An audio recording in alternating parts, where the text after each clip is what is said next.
soyez aussi nombreux parce que je pense qu'il serait content. Tout simplement, au-delà même de l'exposition, qui est absolument splendide, content qu'on se retrouve.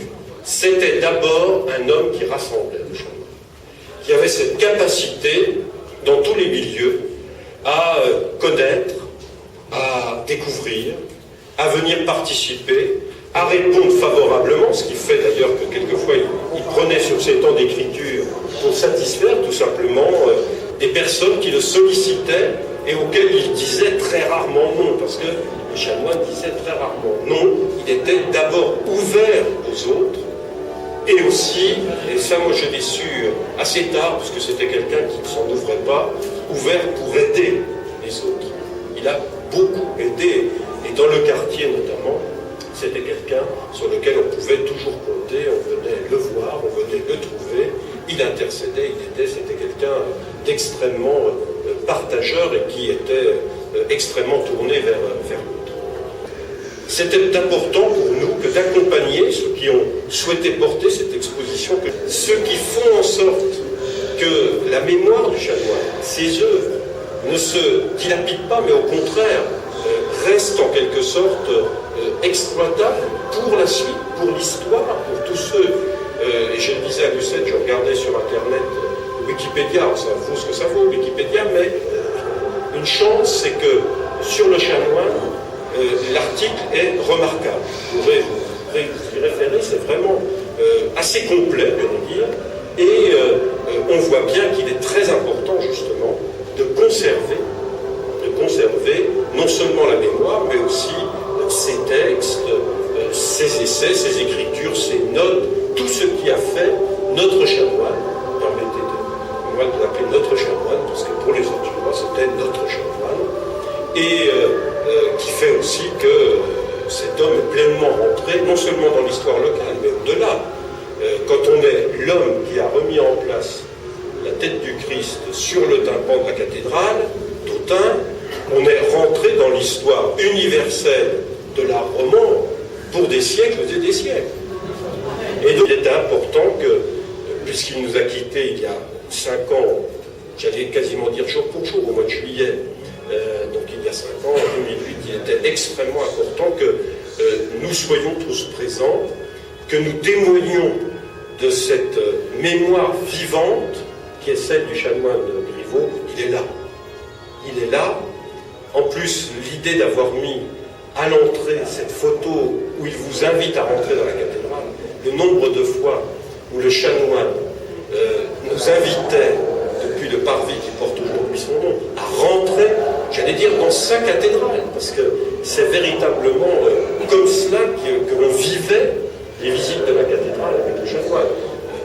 Il y avait les visites avec le chanoine et les autres visites. On était vraiment, comment dire, transporté véritablement à travers la cathédrale, à travers, j'allais dire, la manière dont il faisait passer ses convictions religieuses, à travers la manière dont il faisait passer l'art, à travers la manière dont il faisait passer son amour, tout simplement, pour cet édifice et pour ce qu'il représentait, et comment il nous aidait à rentrer pleinement, justement, dans la force de la cathédrale et dans sa dimension spirituelle et humaine.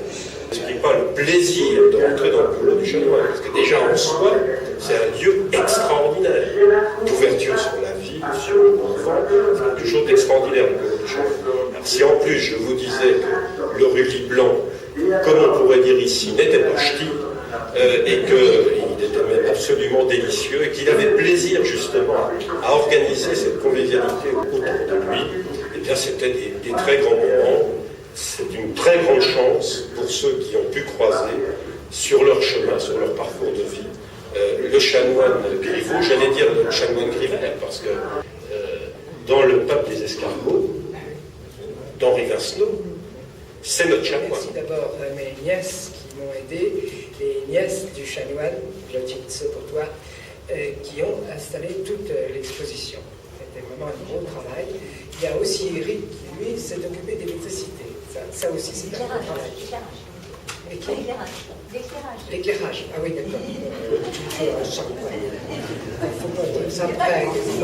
Et puis, je vous remercie surtout tous d'être là, parce que quand même, Ça me fait plaisir, vraiment, parce qu'au moins on sent que l'abbé existe encore. Moi je dis l'abbé, puisque je l'ai connu avant qu'il soit chanoine, donc c'était l'abbé, et vraiment, bon, ça veut dire qu'il existe encore, que vous êtes encore là et que vous y pensez. Alors, toujours un petit peu compliqué de parler de quelqu'un qu'on n'a absolument pas connu et que j'ai commencé à découvrir il y a quelques jours, finalement, quand j'ai reçu le carton.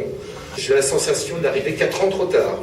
Et pour illustrer ça, en plus, il se trouve qu'il y a quelques jours, monsieur le maire, j'ai eu au téléphone un ancien préfet de Saône-et-Loire, monsieur Mathioni, qui, pour un certain nombre d'affaires, il m'a dit, au fait, est-ce que vous avez rencontré le chanoine de Griveaux?